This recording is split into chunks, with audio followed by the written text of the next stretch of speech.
What's up internet? Ito yung pinakamahal na build sa buong history ni Hardware Sugar. And we positioned the shop as a place for high-end enthusiast builds. So medyo sanay naman kami sa medyo mamahalin na rigs.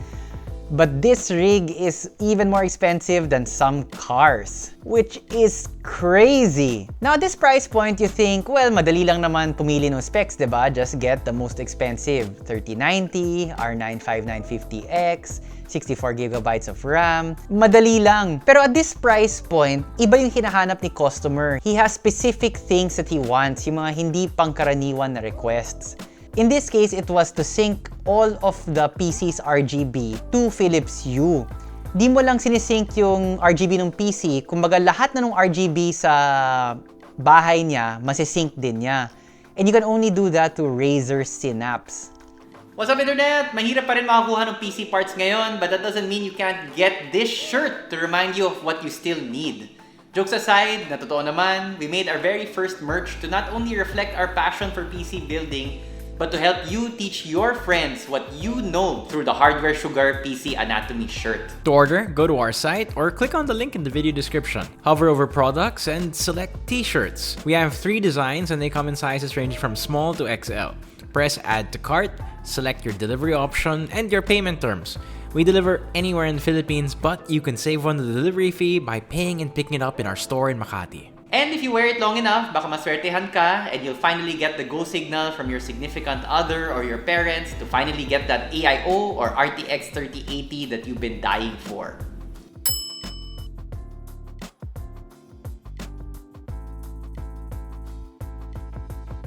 Usually, natatapos namin yung builds within 2 hours if there are no complications and all the parts are compatible with each other. But for this one, it took us 6 hours and 8 minutes. Why? Kasi on this tier of rig, we have to be extra attentive on details, for example, clearances, hardware issues, and compatibility. We also encountered some parts that did not run on first try, so we have to do some disassembling. It was really an agonizing process, but seeing the rig post and all the parts running perfectly, especially the RGB, parang walang struggle na nangyari. Nakakawala ng stress seeing the rig on this level with your own eyes. We started with the Mobo and installed all the parts on it. That includes the CPU, RAMs, and SSDs. We do this so we can post-test the parts, that way sure kami na okay lahat ng parts before sila i-install sa case. No clearance issues happened naman with this build. All the parts fit on their spots perfectly, but the amount of cables are out of hand. These thick, high-quality cables from the PSU, yung cables from the Unifan controller, the Unifans themselves, yung Strimer RGB extensions, sobrang dami. Sobrang dali lang sana ng cable management on this case. Nakalatag na yung routes ng cables for you and it's really spacious. But yung amount ng cables na gagamitin namin for the build fills out yung shroud. Even we got intimidated, but we managed to finish it.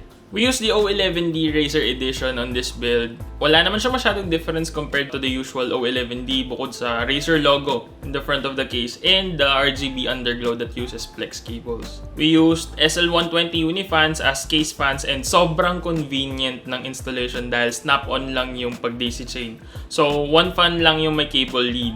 We used 9 fans, so 6 cables in total. This helped us a lot on cable management. We also use Lian Strimer RGB extensions for both 24-pin ATX and 3 8-pin PCIe cables. The RGB animation is so smooth when using the default rainbow theme from the controller. Di lang nabigyan ng justice dun sa video, pero we can say na 120Hz or more yung transition ng RGB.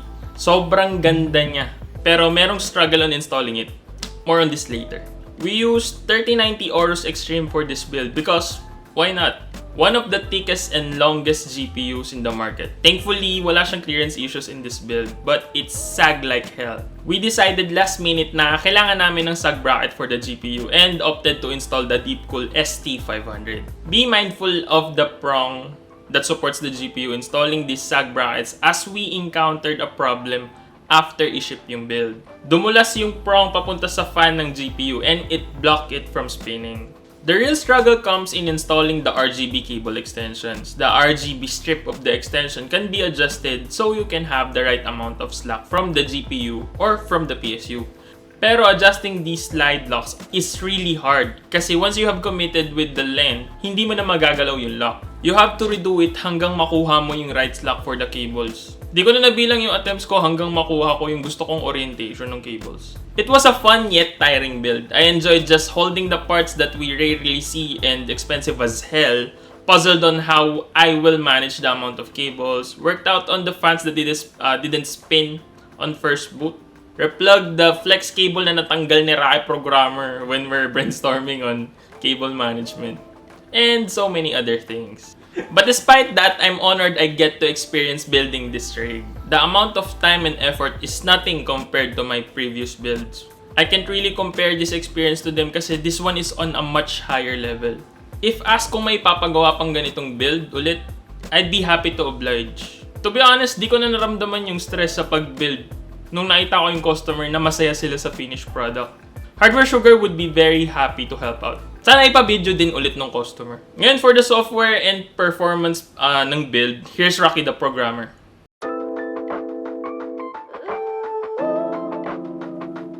So with the build done, punta naman tayo dun sa what's inside this thing, yung software.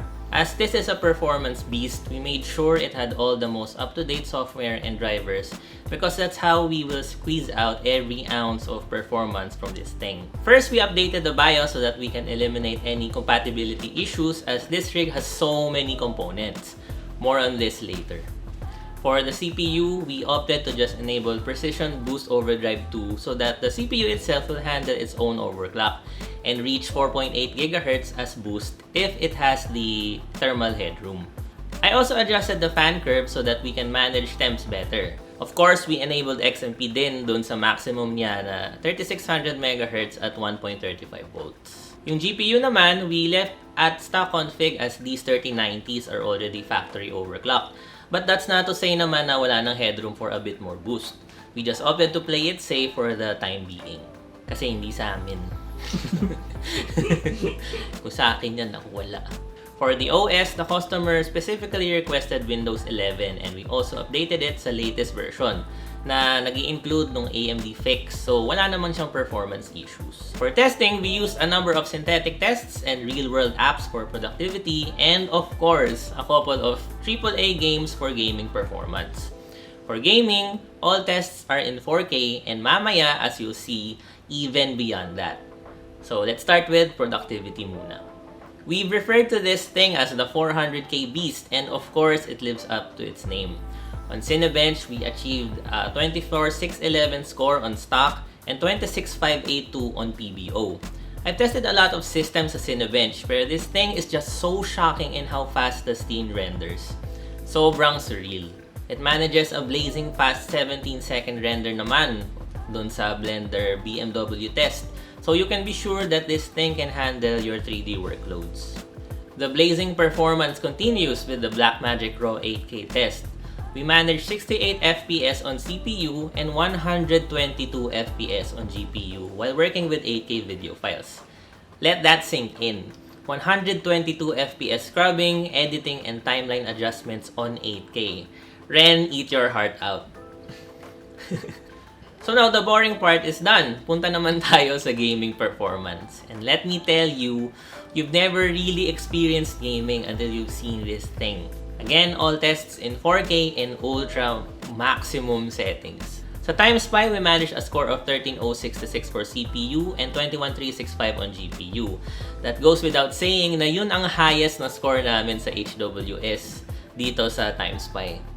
Doon naman sa Cyberbugs 2077, easy 78 FPS on RTX Psycho and DLSS quality.